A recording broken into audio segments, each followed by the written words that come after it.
안녕하세요, 어린이 여러분. 즐거운 수학 공부 시간이에요. 오늘도 선생님이랑 열심히 수학 공부해봐요. 이번 시간에는 이번 단원에서 배운 내용을 문제를 풀면서 우리가 얼마나 잘 알고 있는지 한번 확인해 볼게요. 1번 문제부터 봅시다. 1. 덧셈을 해보세요. 65 더하기 8입니다. 자, 먼저 1의 자리끼리 더하면 얼마가 돼요? 13이 되죠. 그래서 10은 10의 자리에다가 써주고요. 1 더하기 6, 10 더하기 60이죠. 그래서 70. 답은 73이 됩니다. 77 더하기 19예요. 7하고 9를 더합니다. 먼저 1의 자리부터 더하면요. 7에다 9를 더하면 16이 돼서요. 10은 10의 자리 위에다 1이라고 써주고요. 6은 1의 자리 밑에 내려 써줍니다. 1하고 7하고 1 더하면 9가 됩니다. 10의 자리에 9를 써서 96이 됩니다. 5랑 3 더하면 8입니다. 10의 자리에 받아 올릴 수 없어요. 요런 거 그냥 받아 올리면 된다. 그러니까 1 이렇게 하면 안 돼요. 4 더하기 8은 얼마죠? 12. 자, 그런데 10의 자리에서 10개가 되면 뭘로 바꿔준다? 100의 자리 하나로 바꿔준다. 그거 같이 생각해서요. 100의 자리 하나를 올려 써주니까요. 128이 됩니다. 2번 뺄셈을 해보세요. 35 빼기 6입니다. 1의 자리에서 1의 자리를 빼려고 보았더니 5에서 6을 못 빼요. 그래서 어떻게 해요? 10의 자리를 하나 빼서 1의 자리로 바꿔줬죠. 모형으로 이야기하자면 10모형 하나를 1모형 10개로 바꾼 거예요. 15에서 6을 빼면 9가 되고요. 20에선 뺄 게 없으니까 그대로 29가 됩니다. 70 빼기 14예요. 0에서 4를 뺄 수 없으니까요. 7이 6이 되고 10이 내려옵니다. 10에서 4를 빼면 6, 6에서 2를 빼면 5, 56이 되었어요. 2에서 5 못 빼요. 5가 되고 10이 내려왔지요. 12 빼기 5는 7입니다. 5 빼기 2는 3이고요. 37이 됩니다. 3번 파란 구슬이 25개, 빨간 구슬이 37개 있습니다. 구슬은 모두 몇 개일까요? 구슬이 모두 몇 개인지 구하려고 그래요. 그럼 어떻게 해요? 파란 구슬과 빨간 구슬의 합을 구해야겠죠. 더해야 합니다. 식은요. 25 더하기 37이지요. 자, 한번 더해볼까요? 10의 자리끼리 더하면 얼마? 20 더하기 30은 50. 5랑 7을 더하면 얼마? 12. 50 더하기 12는요. 62. 네, 답은 62개입니다. 구슬은 모두 62개 있어요. 4번 공원에 비둘기가 43마리 있었는데 17마리가 날아갔습니다. 공원에 남아있는 비둘기는 몇 마리일까요? 처음에는 비둘기가 몇 마리 있었어요? 43마리 있었죠? 그런데 어떻게 됐어요? 17마리가 날아갔습니다. 슝슝 빠져나갔어요. 그러니까 이건 어떻게 해야 돼요? 네, 빼기를 해야 되죠. 빼기. 남은 것을 구해야 됩니다. 43 빼기 17. 식은 이렇게 쓰고요. 자, 한번 해볼까요? 43 빼기 17 어떻게 하면 좋을까? 선생님은 얘를요. 빼기 20 해주고 더하기 3을 한번 해볼 거예요. 그래서 43 빼기 20 더하기 3은 어떻게 돼요? 23 더하기 3이고요. 그래서 26이 됩니다. 답은 얼마?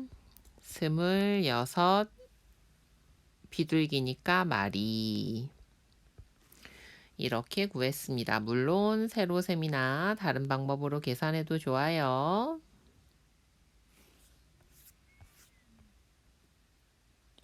5번. 준기는 과자를 17개 가지고 있었습니다. 그 중에서 몇 개를 동생에게 주었더니 9개가 남았습니다. 물음에 답하세요. 여러분, 여기에 몇 개가 있어요. 이렇게 몇 개처럼 중간에 모르는 게 나오면 어떻게 한다 그랬지? 그렇지. 네모를 이용한다고 했죠. 그거를 기억하면서 문제 한번 풀어볼게요. 동생에게 준 과자 수를 네모를 사용하여 식으로 나타내어 보세요. 준기가 처음에는 과자를 몇 개 가지고 있었어요? 그렇죠. 17개 가지고 있었어요. 그런데 그 중에 몇 개를 동생한테 주었대요. 동생한테 주면 어떻게 된 거야? 그렇지. 빼기 한 거죠. 그래서 17개에서 몇 개를 뺐더니 몇 개 남았어요? 9개가 남았습니다.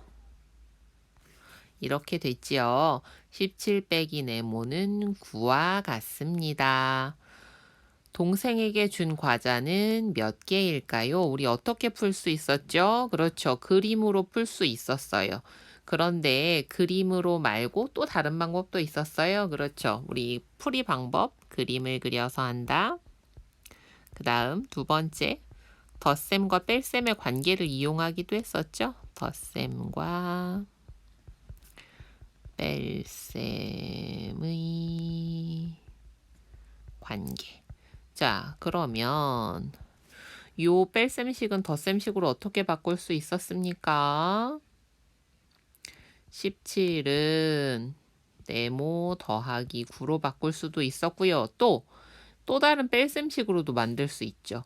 17 빼기 9를 했을 때 뭐가 나와요? 네모가 나오기도 했습니다. 자, 그렇게 해서 우리 요거를 한번 이용해 보면요. 17에서 9를 빼면 얼마예요? 그렇죠. 8이죠. 네모는 8입니다. 맞나 한번 넣어서 계산해 볼까요? 17 빼기 8은 9가 나오나요? 맞아요. 9입니다. 그래서 네모는 얼마? 네모는 8. 동생에게 준 과자는 몇 개일까요? 몇 개예요? 8개를 주었어요. 6번. 코끼리 버스에 30명이 타고 있었습니다. 식물관에서 12명이 내리고 9명이 탔습니다. 코끼리 버스에는 몇 명이 타고 있을까요? 너무 복잡한데 우리 하나하나 순서대로 해볼까요? 제일 처음에 코끼리 버스에는 모두 몇 명이 있었어요? 네, 30명이 타고 있었어요. 그런데 식물관에서 12명이 어떻게 했어요? 내렸습니다. 내린 거면 빠져나갔잖아요. 그죠? 덜어내야 되죠. 뺍니다. 그리고 나서 다시 9명이 탔대요. 그러면 새로 탄 사람들은 더 많아진 거, 더해진 거죠? 더하기 9명. 요걸 계산하면 코끼리 버스에 타고 있는 사람 수를 구할 수 있겠죠? 30 빼기 12 더하기 9를 한번 해봅시다. 차근차근 앞에서부터 해보면 30 빼기 12는 얼마예요? 0에서 2를 못 빼니까 2가 되고 10이 내려왔죠? 10 빼기 2는 8, 2 빼기 1은 1, 18이죠? 18 더하기 9는요. 8하고 9 더하면 17, 112, 27이 됩니다. 이렇게도 구할 수 있고요. 우리 지난번에 이런 방법도 했었는데 기억나요? 자, 빼기 12를 하는데요. 여기 더하기가 있으니까요. 어떻게 해요? 그냥 한 번에 빼기 3을 해주는 거죠. 9만큼 빼면 3을 더 빼줘야 되니까 그래서 30 빼기 3 하면 얼마? 네, 그렇게 해도 27이 나옵니다. 이런 방법도 한번 생각해 보세요. 그래서 답은 얼마? 27명이 타고 있어요.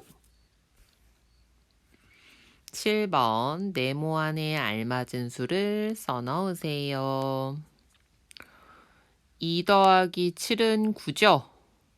그러면 네모랑 9를 더하면 15가 됐네. 네모 더하기 9는 15. 이건 어떻게 계산하지? 셈과 뺄셈의 관계를 활용하면 15 빼기 9는 네모로도 바꿀 수 있죠? 15에서 9를 빼면 얼마예요? 네, 6입니다. 자, 6을 넣어서 한번 계산해 볼까요? 2 더하기 7은 9, 6 더하기 9는 15. 예, 맞았습니다. 자, 두 번째. 어이? 네모에서 5를 뺐는데 7이 됐대요. 이상하다. 한번 해볼까? 네모 빼기 5는 7이야. 그러면 어떻게 해요? 요 두 수를 합하면 요 수가 나오잖아요. 그죠? 그래서 5 더하기 7은 네모고요. 5 더하기 7 하면 얼마야? 12잖아. 그런데 1의 자리에 12를 다 넣을 수가 없어요. 여기는 2만 들어가고요. 10은 여기로 올라갔나? 여기서 10을 빌려왔구나. 그래서 얘는 8이 됐고 10이 왔어요. 8에서 5 빼면 3. 아하, 그거였어. 자, 그래서 네모에 들어갈 숫자는 2가 됩니다. 우리가 덧셈의 뺄셈 관계를 생각해서요. 요렇게 다양한 문제도 풀 수 있었어요. 그죠? 그리고 넣어서 꼭 한번 확인해 보세요. 알겠죠? 자, 이렇게 이번 시간에는요, 덧셈과 뺄셈 단원에서 공부한 내용을 문제를 풀면서 확인해 봤습니다. 모두 잘 풀었어요? 어려운 문제는 없었고요. 예, 조금 힘들었어도요, 괜찮아요. 어떤 부분이 어려웠는지 찾아보고요. 앞에 가서 다시 한번 공부해 보세요. 덧셈 뺄셈은 앞으로도 계속 나오니까 많이 많이 연습해야 돼요. 알겠죠? 이번 시간도 정말 고생 많았고요. 다음 시간에는 또 새로운 공부로 만나요. 그러면 나중에 봐요. 그러면 다음 시간에 만나요. 안녕.